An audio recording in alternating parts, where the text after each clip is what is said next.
So one of you asked me the other day in the comments section, should I buy EAFC 26, right? FIFA, I call it FIFA 26, but EAFC 26, whatever. My answer to that, short answer to that is yes. Now, it is, I believe it's 90 bucks. I don't know if it's 90 bucks globally, but at the very least it's 90 bucks in Canada. It might be cheaper in the US because Canadian currency is absolutely atrocious. And it might be even cheaper in the UK. But it's generally $90, right? And for $90, assuming you're not spending any FIFA points, assuming you're not spending any other avenue, you actually get a lot for your money. Because this game lasts an entire year. And obviously previous FIFAs, especially FIFA 25, they power crept the game pretty early on, so it actually didn't end up lasting that long because people had like crazy cards like 2 months in, and most people ended up quitting the game pretty early on. But they changed that, right? That's not the case anymore. They're kind of going back to their old ways where you can play with gold cards pretty much the entirety of FIFA all the way to the end. And the game is like they nerfed the rewards, so you're not going to come up against like crazy good cards really early on unless it's like a super big whale, which is fine. Like obviously you will come up against that one guy who took their mom's credit card and literally bought an entire icon team. That's not avoidable. It's just gonna happen. There will be credit card FC, mom's credit card FC at some point you're gonna run into. But for the most part, the teams you'll come up against will be relatively average. Like it won't be like a crazy team. People are gonna run like 83 rated for a while. And so the game itself will basically, and you can look at this as a good thing or a bad thing, but the game itself will basically last you hours and hours. Oh my god, what am I doing with these passes? I would say you're probably gonna get over probably like 500 hours out of this game, and 500 hours out of any game, like literally $90 games generally have like most of the time at most like 60 hours worth of content. And I know it's not net new content, but like similar to Call of Duty, similar to any like multiplayer game, you basically get infinite playability. And if you really like football, you are basically playing something you like and enjoy in real life also in the game format when you come home. It basically lets you pass time and it lets you dump hours of your time in. And this year, supposedly, the claim is EAFC is going to take a stance where they want to like make your progress last longer, so you're not feeling like shit after a week because your cards are now worthless. They have explicitly said, and so far, I'm inclined to agree, based on everything that I'm seeing, the game will basically respect your team. They will respect your team. They will respect your players. They will respect basically your favorites. They will let you use evolution on like a much bigger variety, not just like select few players, some of these random dinky ass silvers that you've never heard of or ever will care to play with. And oh, that was a sick goal, bro. That was a sick goal from Totti, bro. And that's really nice. And I genuinely hope the Evo system is a system where we can, like, for example, convert Furlan Mendy into, like, a really, really endgame card. Or we can convert, like, a Lucas Vasquez or, like, a... Rodrigo's already good, but, like, basically keep converting Rodrigo, your gold version Rodrigo, or Rashford, basically into, like, an endgame player. Like, a player that you can basically play with till the entirety of FIFA. And you don't have to, like, switch it out. You get to keep your stats. You get to keep your goal assists, and you basically can say, I had this player in my club ever since the very beginning. One thing I will mention though with the Evos, they do reset your stats. So it is a little bit annoying, but I think like once you've evoed it to a certain level, like you're probably not going to be evoing it more often. Not that you will be able to anyway. Because, oh my god, bro, that would have been a sick ass goal. Is he gonna move the keeper? No, you won't. Nice. If he doesn't move the keeper, okay, my players were way out of position there. And the skill gap this year in EAFC is honestly a lot. I would say, like, players who are generally good at the game, if you've been good at FIFA in the past, you will be good at FIFA this year. And this isn't like abusing mechanics. You don't have to go up and, like, you can do that. You can get better. But you'll see marginal returns on your time there. Like, you don't have to learn the meta. You don't have to, like, learn these crazy good players. You just boot up the game, play however you want to play. there's a multiple different play styles. There's multiple different ways to play the game. There's multiple different tactics now. Pace has definitely been nerfed quite a bit. Stamina has been buffed, so like you don't have to worry too much about like your players losing stamina, like worrying too much about that. Chemistry, in my opinion, is like better. I mean, like for those of you who haven't played FIFA in a long time, the chemistry system has been changed and revamped a while ago. So the chemistry systems you were used to is no longer the case. You can actually make pretty like decent teams. Oh my god. That was that was a crazy goal, bro. I honestly, this guy's getting shit on, bro. This guy's getting shit on. And like I'm historically not a crazy good player. And like I'm coming up against Div 6 opponents, which I think is currently like the minimum requirement to get into weekend league. So generally speaking, like at the bare minimum, like I'm coming up against like above average players. And I'm playing pretty good. I'm playing pretty good. For somebody who definitely has been playing below average for the longest time, this year around, I actually feel really, really comfortable in the game. The controls, when the controller's working, if you actually watch one of my last videos, you will know that, like, sometimes the controller literally just stops working on PC. That's a PC problem. It's supposedly fixed. So hopefully it's not an issue anymore. But when the controls work, the game feels a lot smoother.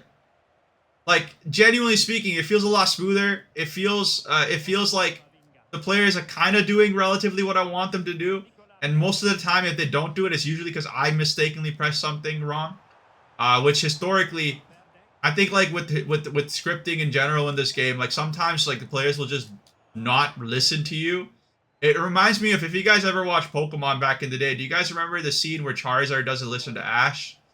Sometimes when I'm playing the game, it almost feels like the player doesn't want to listen to you. And I think partially why they made that change, why that even became a thing, is because when they released all these different power crept cards, so cards that are literally like have like 99 stats and everything, at some point in time they had to make a differentiating factor, right? Like, because everyone has 99 stats, what makes a good player good and what makes a bad player bad.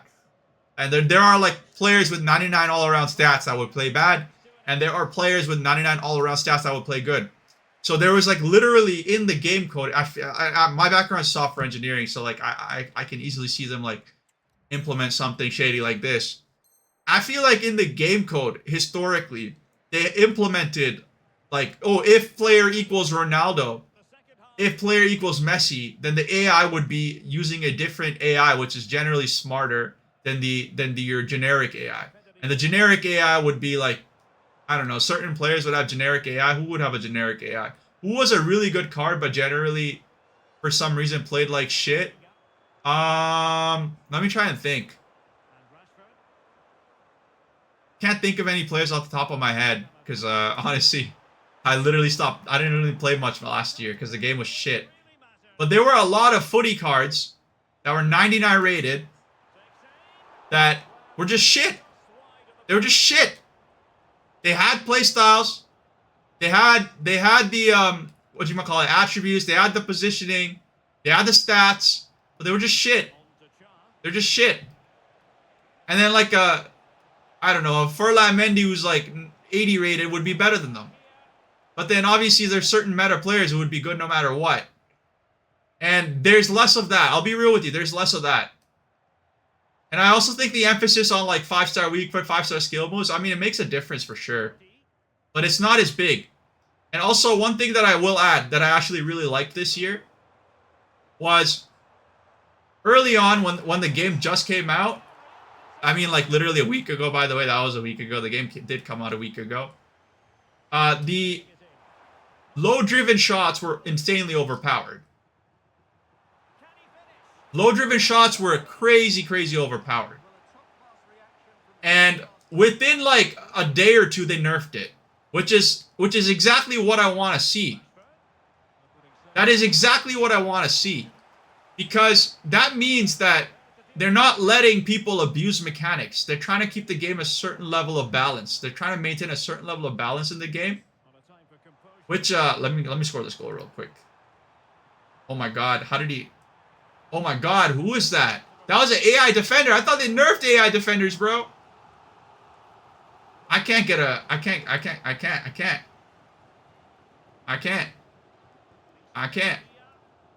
I was going to try to do a finesse shot with Rudiger, bro. That would have been crazy. But you know what? This year, one more thing I'll add. I've seen some crazy goals, bro. I've seen some crazy goals, bro.